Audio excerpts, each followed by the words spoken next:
Welcome back to the channel, ladies and gentlemen. If you're watching us for the first time, allow me to request you to subscribe to our channel. This is the best support that you can render to us by subscribing, clicking the notification bell, and liking our videos so that whenever we do a video like this, YouTube will automatically notify you. You can also share our videos. Those who are seeking to even support us further financially, I have given the number down there. The altercation and the supremacy battle between William Ruto and Raila-Ramaphosa Odinga continues to draw a lot of criticism, and opinions are divided all over the world on who is right and who is wrong. In the recent past, we have seen Russia coming out to condemn USA for interfering and meddling in the Kenyan affairs, because it is now in the public domain that America installed the Kenyan president and they are helping him. They want him to succeed. That is why even when there is a lot of police brutality and the government is using excessive force, the American government is mute. They want to talk about it. We have seen international bodies like the United Nations Human Rights Office accusing William Ruto and warning him of killing innocent people who only go to the streets to protest against the high cost of living. Commonwealth lawyers also came up and condemned this. And there's a lot of pressure between William Ruto and Raila-Ramaphosa Odinga to have a one-on-one talk. Religious leaders are giving them pressure. We have businessmen who also weigh in the debate and telling them to sit down.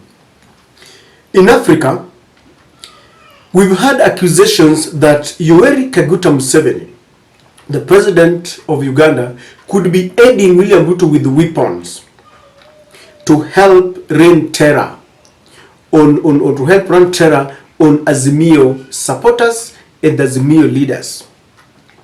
Then we heard of Samia Suluhu Hassan, the president of Tanzania, who came out, teasing and mocking Kenyans that in the past few months she has seen a lot of, an upsurge of investors, saying that it is courtesy and a blessing in disguise because Kenya is in turmoil, political turmoil, where we have running battles.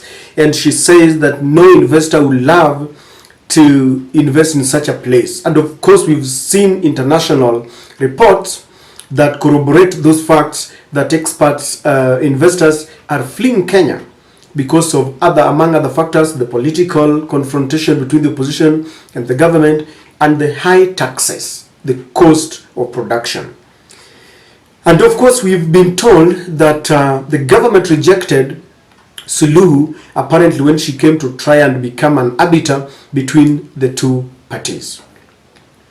But the country that bears the enmity or the rivalry, the impact of the rivalry between Raila Odinga and William Ruto is South Africa.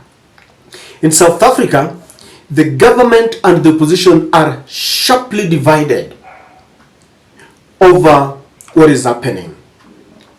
We understand that there is planned talks between Raila and William Ruto, something that is really causing a lot of reaction. There are people who feel that Raila should not enter into any negotiations with William Ruto because they say William Ruto is very shrewd and cunning. But another school of thought argues that people are dying, and so this is the best time for the two of them to sit down. Many believe that maybe there are benefits that could be accrued if Raila kind of talks and shakes hand with William Samoei Ruto. The president of South Africa, Ramaphosa, is a longtime friend of Raila-Ramaphosa Odinga. In 2007, when we had the same altercation between the PNU and the ODM, when Raila's victory was robbed, back then William Ruto was working with Raila-Ramaphosa Odinga. They were in the same party. Ramaphosa was one of the people who was brought here to try and bring peace, to try and find out what exactly was happening. And I remember the government then led by Mwai Kibaki, Wetangula, then rejected him. They said he only came for a cup of tea, and Ramaphosa said that there's a lot of tea in his country. He couldn't have boarded an airplane just to come and have tea. Today we understand that Ramaphosa will be trying to, there was a time he was proposed to come and try and negotiate, become an arbiter between the two parties, and he was rejected by the government. One person who has caused a storm, not for the first time, is the opposition leader, the EFF party leader, Julius Malema. For lack of a better term, I want to call Malema a heckler.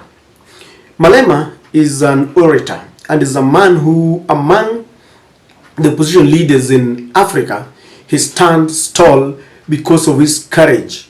He really says it all without mincing words.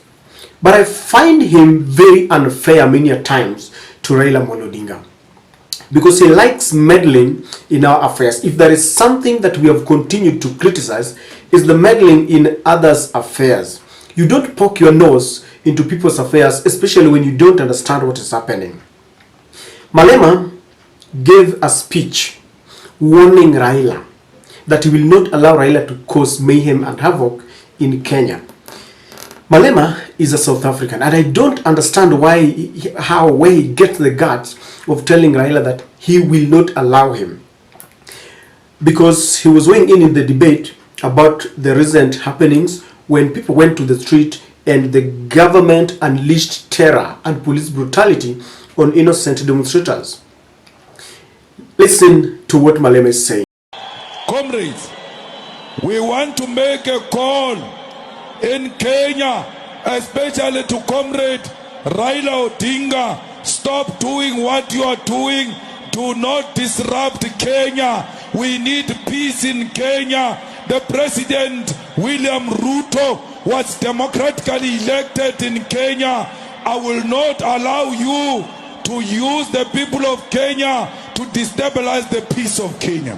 You see, Malema is doing this because he knows very well Raila is a long-time ally with of Cyril Ramaphosa, and so he wants to take side. Because of this, he's really supporting William Samoei Ruto. When in August elections were declared and William Ruto was declared a winner, Malema told off Raila, and he told Raila to keep off and accept and move on.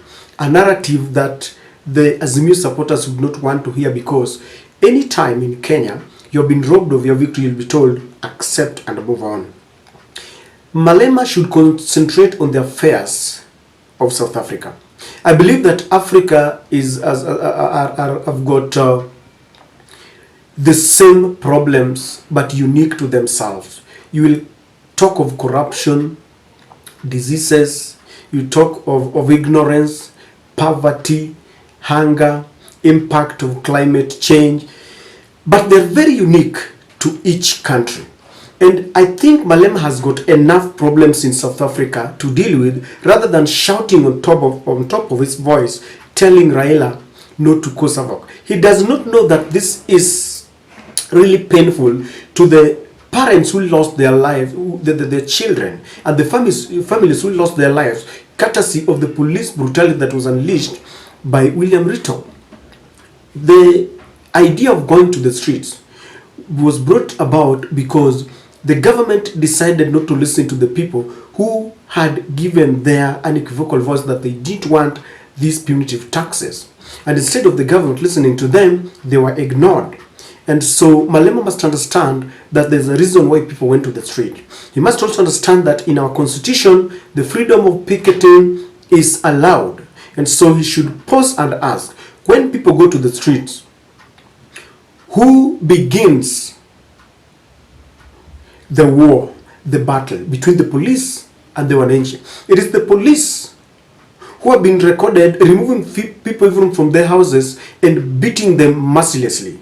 And so when Malema tells Raila Amolo Odinga to stop whatever he's doing, we find it very erroneous, childish, and it's only tantamount to someone who does not understand what he's doing.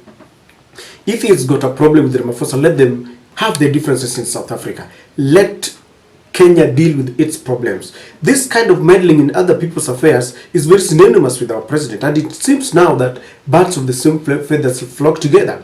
We've seen the president trying to get into the affairs of the warring parties in Sudan.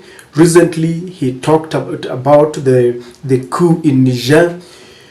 Let each and every country deal with its problems. And if I were Malema, I would have tried as much as I can to climb the ladder to become the president in South Africa, instead of now spreading his wings as if he wants to now control what is happening in other countries.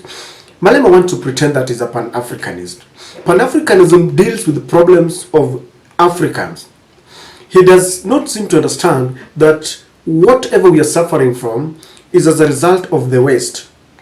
The USA, the United Kingdom, the IMF and the World Bank, which is now controlling our affairs. And people are suffering, yet they want their interest to be taken care of. And so, ladies and gentlemen, Malema must keep mute, keep off, and respect Raila.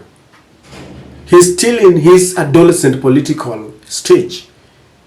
He cannot compare himself to Raila Amolo Odinga. And I think this message might reach him. And that is my take.